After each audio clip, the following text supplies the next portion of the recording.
தமிழ்நாடு முழுவதும் அனைத்து நகர்களிலும் போதைப் பொருள் விற்பனை அமோகமா நடந்துட்டு இருக்குது. இந்த போதைப் பொருளுக்கு அடிமையாகி கொலை, கொள்ளை, திருட்டு, வழிப்பறிவு, பாலியல் கொடுமை நடக்காத நாளே இல்லை.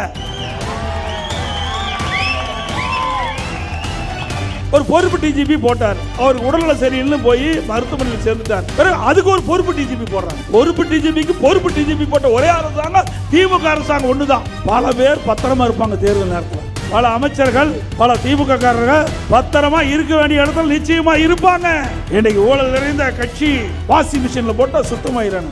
ஏன் உண்மையான இருக்கிற வாஷிங் மிஷின்ல திமுக காரன் கொள்ளையடிச்சல போட்டா தான் சுத்தமாகும். டிடி தினகரன், எடப்பாடி பழனிசாமியும் கூட்டணி அமைச்சிட்டாங்களே, என்னையா தவறு? அவர் எங்க கட்சியில் இருந்தாரு, சில கருத்து வேறுபாடு, நாங்க கூட்டணி அமைச்சிருக்கிறோம், பொறுக்க முடியல, எரிச்சல்ல பேசலாம்.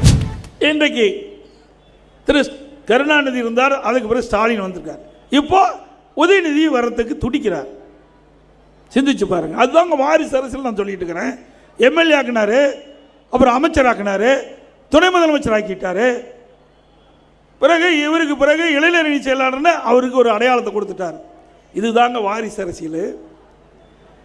ஆக ஒரு வாரிசு அரசியல் வந்துவிட்டால் ஒரு சர்வாதிகாரமாகிவிடும். அதை தடுத்து நிறுத்த வேண்டிய பொறுப்பு மக்களிடத்தில் இருக்கிறது என்பதை இந்த நேரத்தில் தெரிவிக்க விரும்புகின்றேன்.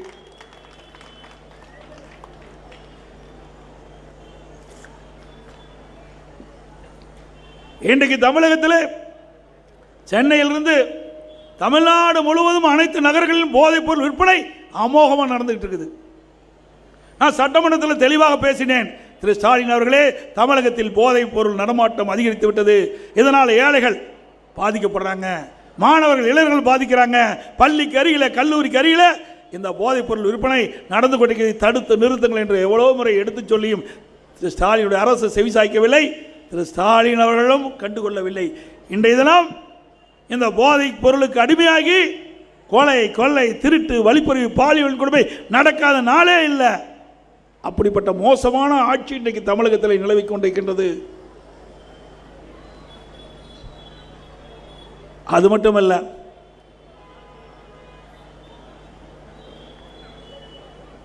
வெளி மாநிலத்திலிருந்து தமிழ்நாட்டுக்கு வந்து வேலை தேடி வர்றாங்க, அவர்களுக்கும் பாதுகாப்பு இல்லை. சென்னையில் 2 நாளைக்கு முந்தி பத்திரிகையில் பார்த்துருப்பீங்க, ஒரு வட மாநில தொழிலாளருடைய மனைவியை பாலியல் வன்கொடுமை செஞ்சு கொலை செஞ்சு, அவருடைய கணவரை கொலை செஞ்சு, குழந்தையை கொலை செஞ்சு இன்றைக்கு தமிழகத்தில் ஒரு பதற்றமான சூழ்நிலை உருவாக்கியிருக்கிறாங்க. எவ்வளோ மோசமான ஆட்சி. சமூகத்துறை அமைச்சர் அண்மையிலே தூத்துக்குடியில் பேசுகின்ற பொழுது ஒரு கருத்தை சொல்லுகின்றார்.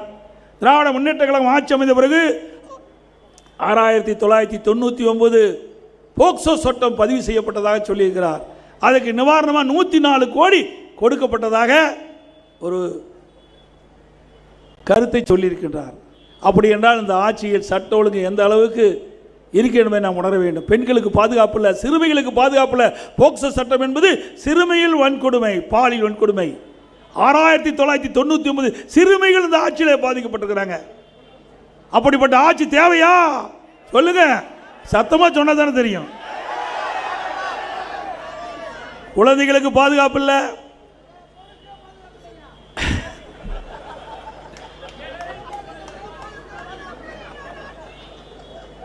பெண்களுக்கு பாதுகாப்பு இல்லை, சிறுமிக்கு பாதுகாப்பு இல்லை, பாட்டி அம்மாவுக்கும் பாதுகாப்பு இல்லை.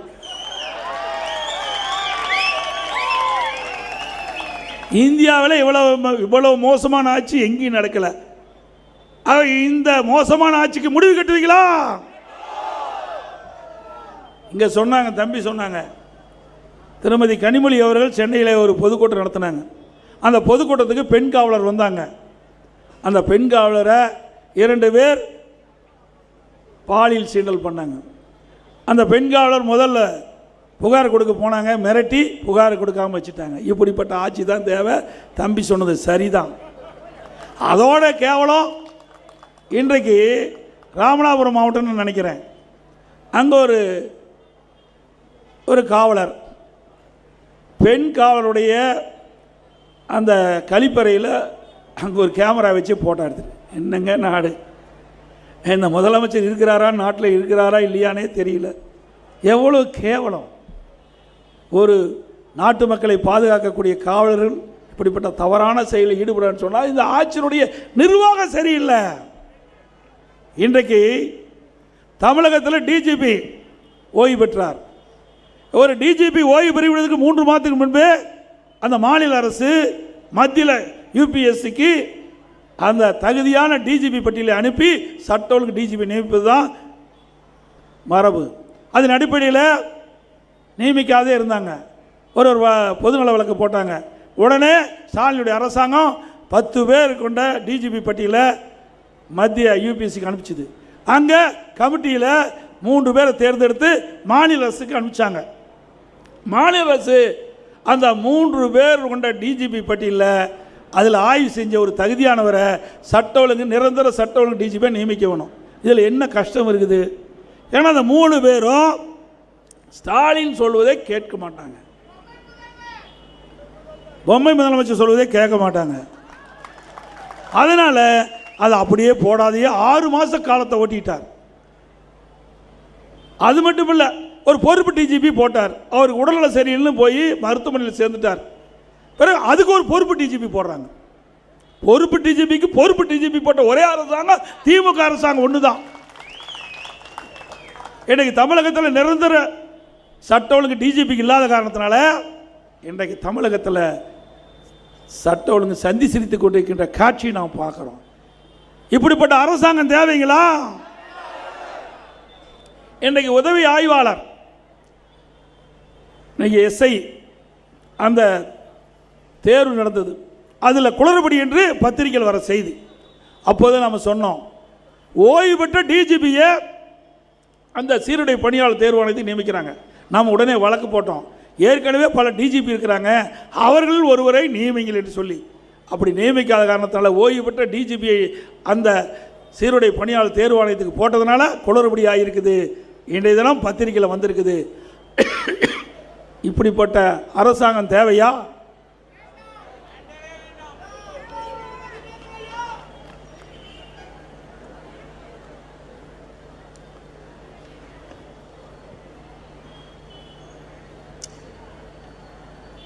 அது மட்டும் இல்லை, திராவிட முன்னேற்ற கழகத்தில் எல்லா துறையிலும் ஊழல் நிறைந்த துறையாக இருக்குது. இன்றைக்கு மத்திய அரசாங்கம் அதில் அங்கம் வைக்கின்ற இடி, நகராட்சி நிர்வாகம் மற்றும் குடிநீர் வழங்கல் துறை, அந்த துறையில் நகர்ப்புற வளர்ச்சி மற்றும் குடிநீர் வழங்கல் துறையில் முறைகேடு நடந்ததாக ஒரு அறிக்கையை மாநில டிஜிபிக்கு அனுப்பிச்சிருது. இதுவரைக்கும் நடவடிக்கை எடுக்கல. நீதிமன்றம் போயாச்சு. நிச்சயமாக நீதிமன்றம் அந்த அறிக்கையை நீதிமன்றத்தில் தாக்கல் செய்ய வேண்டும் என்று நீதியரசர் தீர்ப்பு கொடுத்திருக்கார். அந்த தீர்ப்பின் அடிப்படையில் அந்த அறிக்கை இடி மாநில அரசுக்கு அனுப்பப்பட்ட அறிக்கையை அந்த நீதிமன்றத்தில் அவள் ஒப்படைக்கின்ற பொழுது அதை ஆய்வு செய்து அதில் உண்மை இருந்தால் நீதிமன்றம் நல்ல தீர்ப்பை வழங்கும் என்று கருதுகிறேன். ஏன்னா எஃப்ஐஆர் போட்டால் தான் இடி நடவடிக்கை எடுக்க முடியும். ஆனால் அதிமுக முன்னாள் அமைச்சர் மீது உடனடியாக எஃப்ஐஆர் போடுறாங்க.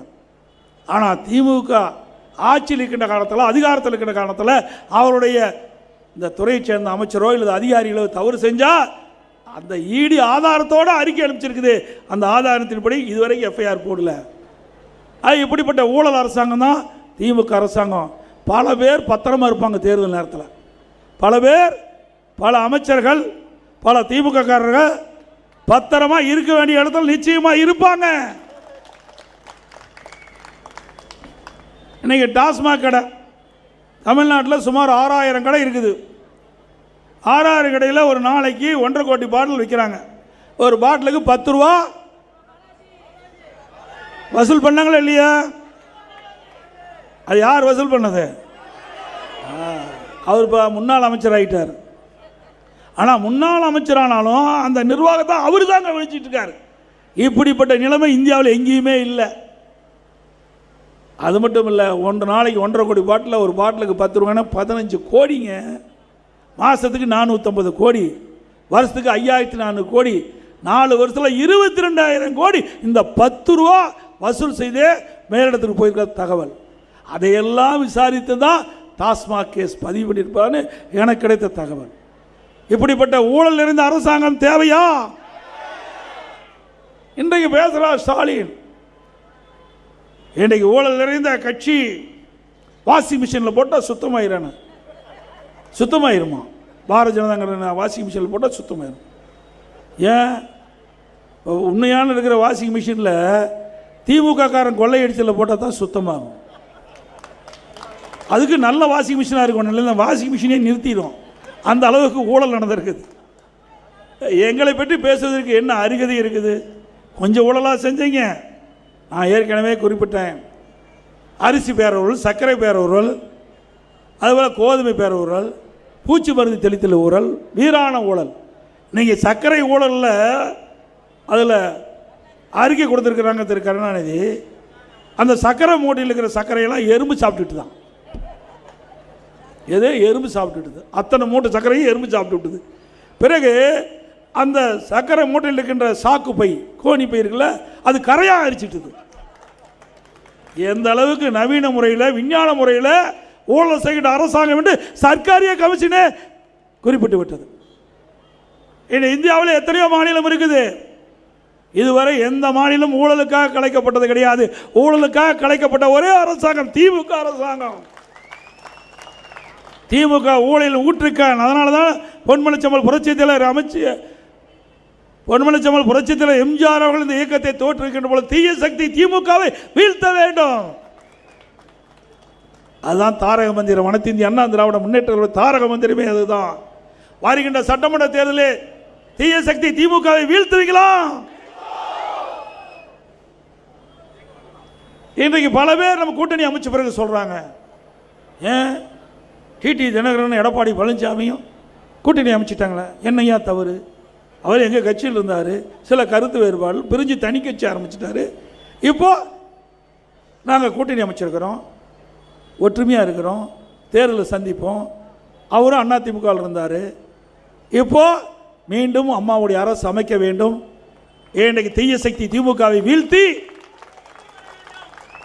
அம்மாவுடைய அரசு அமைக்க வேண்டும் என்ற அடிப்படையிலே ஊழலற்ற அரசாங்கம், மக்களது ஆட்சி அகற்ற வேண்டும் என்ற எண்ணமுடைய கட்சியெல்லாம், ஒத்த கருத்துடைய கட்சியெல்லாம் ஒன்றாக சேர வேண்டும் என்ற அடிப்படையில் நாங்கள் கூட்டணி அமைச்சிருக்கிறோம். பொறுக்க முடியல, எரிச்சலில் பேசுகிறாங்க ஒவ்வொருத்தர். அவன் எதிர்பார்த்ததெல்லாம் என்ன? கூட்டணி அமைக்க மாட்டாங்க எடப்பாடி பழனிசாமி, பிஜேபியோட அமைக்க மாட்டார், டிடிவி அவர்களோட அமைக்க மாட்டாங்க, பிஎம்கோட அமைக்க மாட்டாங்கன்னு எல்லா கூட்டணியும் அமைஞ்சிட்டது. அதனால் இப்படி பேசுகிறார். இன்றைக்கு கூட வைகோ பேசியிருக்கார், எடப்பாடி என்னை பற்றி பேசியிருக்காரு. திரு வைகோ அவர்களே, உங்களுடைய வயது முதிர்ந்தவர், உங்களை பேசுவது அவ்வளோ பொருத்தமாக இருக்கா, இருந்தாலும் பேசித்தான் ஆக வேண்டும். ஏன்னா எல்லாமே பத்திரிகையில் ஊடகத்தில் வந்தால் அதுக்கு பதில் சொல்ல வேணும்ல. நீங்கள் பேசாத பேச்சா திமுக பற்றியும் திரு கருணாநிதி பற்றியும் திரு ஸ்டாலினை பற்றியும் என்னென்னலாம் திட்டுனீங்க, எல்லாமே எங்களுக்கு ஆதாரமாக இருக்குது. அவ்வளோ மோசமாக பேசிட்டு அங்கே போய் கொத்தடிமையாக இருக்கிறீங்க. இன்னொன்றும் கேவலம், எல்லா கட்சியும் கூட்டணி சேர்றாங்க, அந்தந்த கட்சி சின்னத்தில் நிற்பாங்க. ஆனால் வைகோ மட்டும் திமுக சின்னத்தில் நிற்கிறாரு. ஆனால் வைகோ கட்சின்னு சொல்கிறார். அப்பா அம்மா பேர் வைக்கிறாங்க, அது நிரந்தர பேர். டெம்பரவரியாக பேர் வைக்கிற கட்சி தான் வைகோ கட்சி. ஏங்க, இவர் கட்சியால், இவருடைய கட்சி நிர்வாகிய திமுக சின்னத்தில் போய் நிற்க வச்சா அது எந்த கட்சின்னு சொல்லுவாங்க?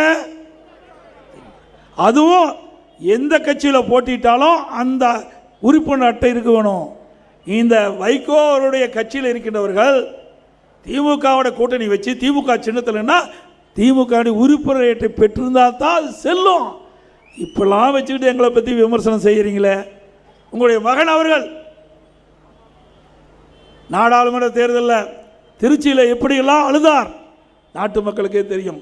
நான் திமுக சின்னத்தில் நிற்கவே மாட்டேன், சுயேட்சை சின்னத்தில் நிற்பேன், கதறி அடம்பிடிச்சு பிறகு சுயேட்சை சின்னத்தில் நின்னார். இதெல்லாம் வரலாறு மறந்து நீங்கள் பேசாதீங்க. பேசினால் நாங்களும் அதற்கு எங்களுடைய நிர்வாகிகளும் தகுந்த பதிலடி கொடுப்போம்.